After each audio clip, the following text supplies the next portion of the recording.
How to create a payment link on Wise. Want clients to pay you quickly without sharing bank details? Let's create a payment link on Wise. So first, go ahead and open Wise. Log into your Wise account and then head over into the payment request section. So you'll basically find that under the payment section. So from here, you'll be able to find this new request button that will take you here.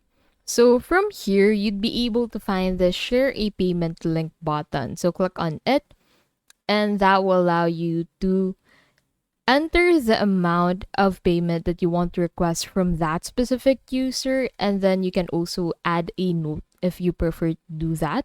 So after that, click on this create payment link button and you'd be able to find this payment link which you can share with your client. You can also generate a QR code by clicking on this QR code button to generate a QR code for this payment request. And that is how you can create a payment link on Wise.